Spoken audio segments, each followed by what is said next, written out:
Hello friends, present world మొత్తం ఒక రకమైన గ్లోబల్ డిస్టర్బెన్సెస్లో ఉంది. అటు రష్యా యుక్రెయిన్ వార్ 2 years దాటినా అస్సలకి ఆగడం లేదు. ఇటు మిడిల్ ఈస్ట్లో యునైటెడ్ స్టేట్స్, ఇజ్రాయెల్, ఇరాన్ మధ్య గొడవలు డేంజరస్ స్టేజ్కి చేరుకుంటున్నాయి. గతంలో మనం యుద్ధాల గురించి కేవలం హిస్టరీ బుక్స్లో చదువుకున్నాం, కానీ ఇప్పుడు డైలీ న్యూస్లో వరల్డ్ వార్ 3 అనే మాట వింటున్నాం. అసలు 8th April 2026 రోజు ఏం జరిగింది? స్ట్రైట్ ఆఫ్ హార్మోజ్ దగ్గర జరుగుతున్న ఈ హైట్ డ్రామా వెనుక ఉన్న అసలు మాస్టర్ ప్లాన్ ఏంటి? రీసెంట్గా కుదిరిన 2 weeks సీజ్ ఫైర్ నిజంగానే మనకు శాంతిని క్రియేట్ చేస్తుందా? ఒకవేళ యుద్ధం స్టార్ట్ అయితే అసలు మన ఇండియా పరిస్థితి ఏంటి? మన దగ్గర ఉన్న వెపన్స్ అండ్ ఎకానమీ ఈ గ్లోబల్ షాక్స్ని తట్టుకోగలవా?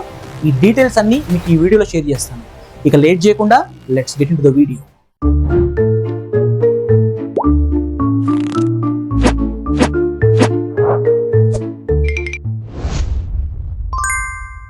ప్రజెంట్ గ్లోబల్ సిచ్యువేషన్ చాలా వర్స్ట్ గా ఉంది. దీనికి main reason United states president Donald Trump Iran కు విధించిన 8 PM డెడ్ లైన్.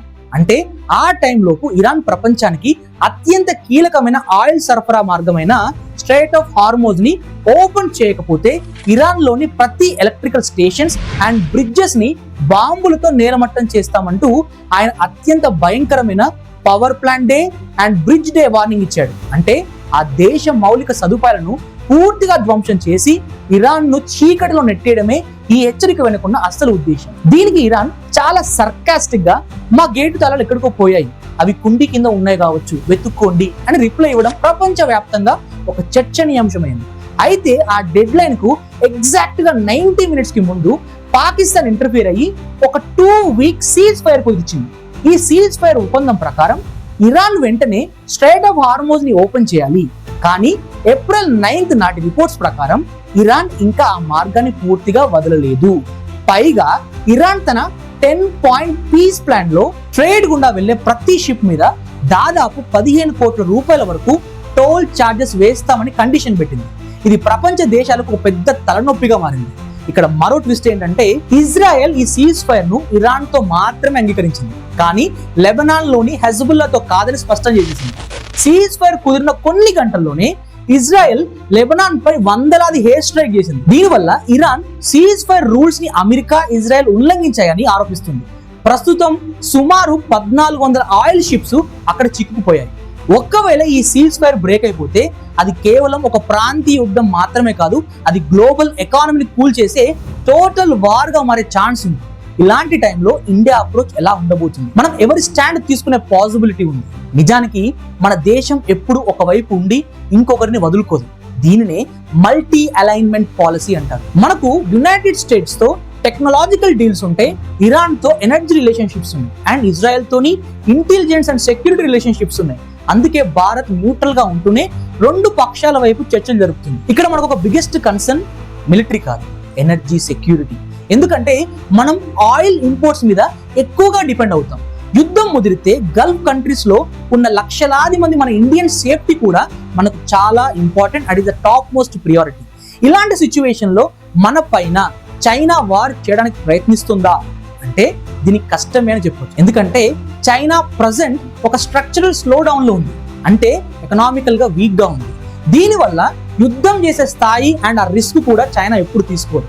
కానీ LAC line of actual control దగ్గర ఒక కంట్రోల్డ్ ప్రెషర్ క్రియేట్ చేసే సిచ్యువేషన్స్ అయితే ఉన్నాయి. అండ్ పాకిస్తాన్ కూడా ఎకనామికల్ గా వీక్ గా ఉంది.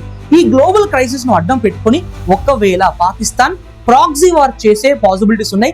దీని వల్ల మన ఇండియాలో కొన్ని డిస్టర్బెన్సెస్ కూడా క్రియేట్ అవుతాయి. కానీ అంత ఈజీ కాదు, ఎందుకంటే మన మిలిటరీ ఎంత బలంగా ఉందంటే గ్లోబల్ ఫైర్ పవర్ ఇండెక్స్ ప్రకారం మనం ప్రపంచంలోనే 4th most పవర్ఫుల్ మిలిటరీ. మన దగ్గర ఉన్న T-90 భీష్మ ట్యాంకులు, రఫేల్ యుద్ధ విమానాలు అండ్ అగ్నిఫైల్ మిజైల్స్, దాంతో పాటు బ్రహ్మోస్ లాంటి మిజైల్స్ ని ఆల్రెడీ మన పాకిస్తాన్ రుచి చూసింది. ఆపరేషన్ సింధూర్ టైంలో ఫ్రీ డెలివరీ కూడా తీసుకుంది. సో ఇలాంటి టైంలో మనం అర్థం చేసుకోవాల్సిన విషయం ఏంటంటే మన ఇండియా గురించి మనకు తెలిసిందే కదా, మనం ఎప్పుడు శాంతిని కోరుకుంటాం, అది మన సంస్కారం. కానీ మన జోలికి వస్తే మాత్రం తల వంచడం మన రక్తంలోనే లేదు.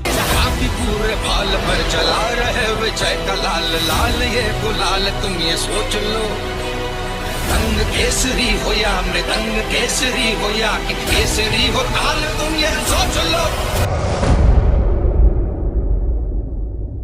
వాస్తవానికి యుద్ధం బార్డర్లో జరిగినా దాని ఇంపాక్ట్ ఎప్పుడైనా కూడా నార్మల్ సిటిజన్స్ మీద ఎక్కువగా పడుతుంది.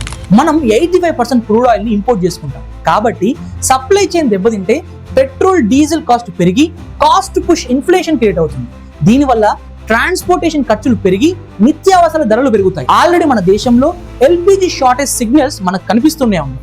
దీనికి తోడు యూత్ అన్ఎంప్లాయ్మెంట్ దాదాపు 15% ఉండడం ఒక పెద్ద ఛాలెంజ్. ఈ గ్లోబల్ వార్ టెన్షన్స్ ఇప్పుడు మన దేశంలో జరుగుతున్న ఎలక్షన్స్ అండ్ పాలిటిక్స్ ని కూడా ఇన్ఫ్లుయెన్స్ చేస్తున్నాయి. ఇలా జరగడం వల్ల గవర్నమెంట్ కి ఇన్కమ్ కంటే కూడా ఖర్చులే పెరగడాన్ని మనం ఫిజికల్ స్ట్రెస్ అంటాం. లాస్ట్లీ సిచ్యువేషన్ టఫ్ గా ఉన్నా కూడా ఇండియన్ సిస్టమ్ అంత ఈజీగా కొలాప్స్ అవ్వదు. ఎందుకంటే RBI and government of India already alternative plans తో రెడీగా ఉన్నాయి. ఈ క్రైసిస్ మనం ఎలా హ్యాండిల్ చేస్తాం అన్నదే మన నెక్స్ట్ ఫ్యూచర్ ని డిసైడ్ చేస్తుంది. అసలు ఈ సిచ్యువేషన్స్ అని చూస్తుంటే నాకు వచ్చే డౌట్స్ ఏంటంటే, ఇప్పుడు గ్లోబల్ లో 2 సూపర్ పవర్స్ ఫైట్ చేసుకునేటప్పుడు పాకిస్తాన్ మధ్యలో ఇన్వాల్వ్ అయ్యి పంచాయతీ చేయాల్సిన అవసరం పాకిస్తాన్కి ఏంటి? ఎందుకంటే పాకిస్తాన్కి ఏమైనా అవసరం ఉంటే యూఎస్ దగ్గర పోయి కిప్పు పట్టుకునే సిచ్యువేషన్ వాళ్ళది. అలాంటి పాకిస్తాన్ ని మధ్యలో మీడియేటింగ్ చేయమని ఎవరైనా ట్రంప్ లాంటి అడుగుతాడా? ఇంకో కామెడీ మిషన్ దీంట్లో ఏంటంటే, ఈ సీజ్ ఫైర్ క్రియేట్ అయిన తర్వాత పాకిస్తాన్ ప్రైమ్ మినిస్టర్ ట్విట్టర్ లో మెసేజ్ చేసినప్పుడు దాంట్లో స్టార్టింగ్ పొరపాటున మనోడు ఒక మెసేజ్ పెట్టారు. దాంట్లో draft to the prime minister of Pakistan అని ఉంది. అంటే మీనింగ్ ఏంటంటే వాడికి ఎవడో మెసేజ్ పంపిస్తే వాడు దాన్ని కనీసం క్రాప్ చేయకుండా దాన్ని అలాగే పోస్ట్ చేశారు. ఇవన్నీ చూస్తుంటే మనకి ఏం అర్థమవుతుందంటే, వాడు మధ్యలో ఇన్వాల్వ్ కాలేదు, వాడిని ఎవడో ఇన్వాల్వ్ చేశారు. అది ఎవరు అనే విషయాలన్నింటినీ కూడా నెక్స్ట్ రాబోయే వీడియోలో చెప్తాను. ఎందుకంటే ఈ గ్లోబల్ ఇష్యూస్ ఈ రోజుతో అయిపోయి అస్సలు కాదు, చాలా ఉంటాయి. గ్లోబల్ లెవెల్ ఇవన్నీ చాలా ఇంట్రెస్టింగ్ క్రియేట్ చేసేది ఈక్వేషన్స్ కుదరబోతున్నాయి. అవన్నిటి గురించి మనం ఫ్యూచర్ లో డిస్కస్ చేసుకుందాం. ఈ 2 వీక్స్ సీజ్ ఫైర్ కంప్లీట్ అయిపోయిన తర్వాత ఇవన్నీ మీకు ఎక్స్ప్లెయిన్ చేసిన తర్వాత మీకు ఏమనిపిస్తుంది? ఈ టెంపరీ సీజ్ ఫైర్ శాంతిని చేస్తుందా లేకపోతే మళ్ళీ ఒక యుద్ధానికి దారి తీస్తుందా? కింద కామెంట్ చేయండి, మీ ఒపీనియన్స్ అన్ని చెప్పండి. మరిన్ని ఇలాంటి వీడియోస్ ఇన్ డెప్త్ రీసెర్చ్ కోసం మా సోషల్ బుక్ ఛానల్ని సబ్స్క్రైబ్ చేసుకోవడం మర్చిపోకండి. నేను నిఖిల్.